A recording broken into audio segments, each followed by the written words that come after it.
Good morning students. Class 11th आपका जो chapter है गलता लोहा, और गलता लोहा चैप्टर के माध्यम से जैसा कि आपको बताया कि किस प्रकार से इस शब्द के दो रूप निकलते हैं। एक रूप सामान्य जिसके अंदर हो सकता है कि लोहे को गलाकर मंचा आकार देना, और दूसरा रूप यहाँ पे आता है किस प्रकार से सामाजिक परंपराओं का बदलना। यहाँ पे जैसा कि मोहन के द्वारा उच्च जाति के होने के बावजूद भी निम्न जाति के वर्ग में काम में हाथ डालना, इस बदलाव का एक परिचय नजर आता है। आपने अर्थ समझा। इसके बाद है क्वेश्चन आंसर। कहानी के उस प्रसंग का उल्लेख करें जिसमें किताबों की विद्या और गन चलाने की विद्या का जिक्र आया है।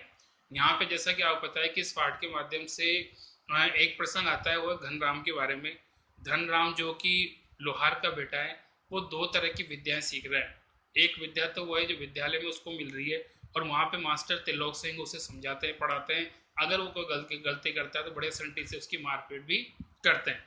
दूसरी तरफ यहाँ पे हो सकता है कि कभी कभी उसके दिमाग में लोहे, कह सकते हो कि उसके दिमाग में लोहा भरा है, ऐसा जवान का चाबुक भी उस पर वो चला देते हैं।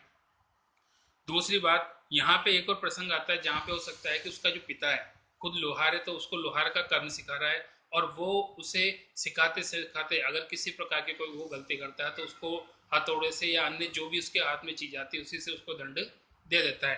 तो यहाँ पे कह सकते हो कि दो तरह की विद्या का जिक्र है, एक किताब की विद्या है, और एक घन चलाने की, मतलब कह सकते हैं लोहार के कार्य करने की। नेक्स्ट नंबर, धनराम मोहन को अपना प्रतिद्वंदी क्यों नहीं समझता था। यहाँ पे जैसा कि आपको पता है कि मोहन और धनराम दो अलग अलग जाति के छात्र हैं। एक उच्च जाति से संबंधित है जिसे समाज में यश प्राप्त है, सम्मान प्राप्त है, और उसके प्रतिद्वंदी शायद ही कोई हो, क्योंकि मास्टर त्रिलोक सिंह ने उसे पूरी स्कूल का मॉनिटर बना रखा है। उसका स्वर उच्च है, साथ में पढ़ने में बहुत अधिक वो कह सकते हो कि बुद्धिमान है और चतुर है। तो यहाँ पे कह सकते हो कि उसके बारे में शुरू से घोषणा की गई कि वो एक ऐसा छात्र निकलेगा जो मास्टर तिलक सिंह के साथ साथ पूरी स्कूल का, गांव तक का भी नाम रोशन करेगा। उसकी इस विद्वता पे किसी को कोई संशय भी नहीं होता। दूसरी तरफ धनराम एक युवक की नीची जाति का, और अपनी नीच जाति होने के कारण वो किसी भी प्रकार से मोहन से अपनी प्रतिद्वंदिता नहीं करता, क्योंकि उसके मन में तो पहले से इस बात की बात बिठा दी गई है कि मोहन उससे कई गुना ऊपर है, और उच्च जाति का होने के कारण उसे वो सम्मान मिलेगा जो कि धनराम को कभी भी नहीं मिल सकता। नेक्स्ट नंबर आता है थर्ड। धनराम को मोहन के किस व्यवहार पर आश्चर्य होता है, क्यों। यहाँ पे जैसा कि कहानी के एंड में आपने देखा कि जब मोहन धनराम के दुकान पर कुछ लोहे के काम के वजह से जाता है, और वहां बैठे बैठे उसके काम को देखता है, वो ये देखता है कि किस प्रकार से धनराम एक लोहे की छड़ को गोलाकार देने का प्रयास कर रहा है, लेकिन सही चोट न पड़ने के कारण सही कार्य नहीं हो रहा। और थोड़ी देर बाद तुरंत मोहन दूसरे हिस्से से उसके उस लोहे, जलते हुए लोहे को, या कह सकते हैं लोहे की राड को पकड़ लेता है, ताकि उसको जल्दी से गोलाकार रूप दे सके। तो यहाँ पे कह सकते हो कि ये जो बदलाव है, कह सकते हो कि उच्च जाति के व्यक्ति का द्वारा निम्न जाति के वर्ग के कार्य में हाथ डालना, इस बात पे धनराम को बहुत अधिक आश्चर्य होता है, क्योंकि इस कहानी में पहले दिखाया गया कि अगर किसी उच्च जाति के व्यक्ति को किसी निम्न जाति के वर्ग से कोई काम होता तो सिर्फ खड़े खड़े ही अपने काम को निपटा सकता था। उस निम्न जाति के व्यक्ति के द्वारा उच्च वर्ग के व्यक्ति को बैठने का कहना भी उसका अपमान माना जाता। तो यहाँ पे जहाँ ऐसी सोच है, वहां का व्यक्ति अगर उसके कार्य में हाथ बटाता है और उसके साथ अपनी बात रखता है, तो उसके इस कार्य पर धनराम को आश्चर्य होता है कि उसने अपना पैतृक व्यवसाय छोड़कर दूसरा व्यवसाय किस रूप में अपनाने के लिए तैयार हो गया। नेक्स्ट नंबर, मोहन के लखनऊ आने के बाद के समय लेखक ने जीवन का एक नया अध्याय क्यों कहा है। यहाँ पे जैसा कि आप जानते हो कि मोहन का जीवन है वो कई प्रकार के विरोधाभासों में, और कह सकते हो कई प्रकार के संकटों का सामना करने में रहा है। एक तरफ तो मानते हैं कि जब लखनऊ का प्रसंग उसके जीवन में आता है, क्योंकि गांव में ऐसी सुविधा नहीं थी, गांव में कैसे शिक्षा के द्वार उसके लिए बंद हो चुके थे। लखनऊ आने पर उसके शिक्षा के द्वार खुले, वहां पे उच्च शिक्षा के लिए उसको स्कूल और कह सकते हैं अन्य स्थानों की सुविधाएं मुहैया कराई जाएगी, ऐसा विश्वास रमेश ने उनके पिता को दिलाया। तो उसके जीवन का एक नवीन अध्याय शुरू हो गया कि वाकई में वो व्यक्ति गांव से शहर में जाकर कुछ न कुछ नया कर पाएगा, और हो सकता है कोई न बड़ा अफसर बन के एक दिन सामने आएगा। लेकिन यहाँ पे दूसरी एक और चीज नजर आती है कि वो बालक जो कि गांव का प्रतिभाशाली है, वो शहर में आके अपनी विद्वता और अपने अस्तित्व को खो देता है, क्योंकि यहाँ पे जो लखनऊ लाया गया उसके पीछे उसका मकसद ये नहीं था कि उस व्यक्ति को योग्य नागरिक बनाना, बल्कि एक फ्री का नौकर, जिसे वो कहता है कि एक बिना पैसे का नौकर रखना था, जो अपने साथ साथ अपने आस पड़ोस के व्यक्तियों की भी मदद करता रहे। तो यहाँ पे हम लोग कह सकते हैं कि उसके जीवन का जो दूसरा अध्याय है वहाँ उसके साथ बुरा व्यवहार होता है, नौकरों के समान उसका जीवन जीना पड़ता है, लेकिन फिर भी हम इतना सा मान सकते हैं कि कुछ हद तक उसके लिए जीवन का नया अध्याय था, क्योंकि गाँव में जो सुविधाएं बंद हो गई थी वर्तमान में यहाँ आकर पढ़ने के द्वार उसके खुल गए थे।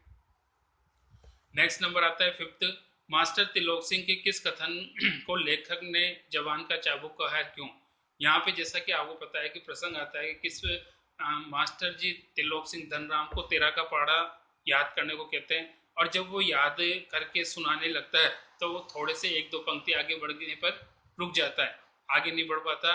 तो वो कहते हैं कि तेरे दिमाग में तो लोहा भरा है, इसमें विद्या का ताप कहाँ से लगेगा। ये जो शब्द हैं वो शब्द जबान की चाबुक की तरह हैं। जिस प्रकार से चाबुक व्यक्ति के मन को और तन को दोनों को भेद देता है, उसको पीड़ित करता है, ठीक वैसे ही यहाँ पर ये जो वचन है वो उसके मन तक को कचोड़ देते हैं। उसके मन में ये बात बिठा दी जा सकती है कि वो कितना ही कुछ पढ़ ले लेकिन वो वैसा नहीं बन सकता जैसा कि मोहन है, या कह सकते हो कि वो कितना ही पढ़ ले लेकिन फिर भी हो सकता है कि पढ़ाई नहीं कर सकता, तेरा का पढ़ा वो कभी याद नहीं कर सकता। तो ये गलत है, क्योंकि अध्यापक के द्वारा बच्चों को प्रोत्साहित करना चाहिए, न कि हतोत्साहित। अगर बच्चों के मन में शुरू से ये बात भर दी जाएगी कि बच्चा ये नहीं कर सकता, तो शायद हो सकता है वो कभी आशावादी नहीं रहेगा, और हो सकता है कि वो भविष्य में ऐसी कोई कल्पना भी नहीं करेगा और उसके लिए प्रयास भी नहीं करेगा। तो इस प्रकार का कहना गलत है। नेक्स्ट नंबर आता है, बिरादरी का यही सहारा होता है, किसने किससे का।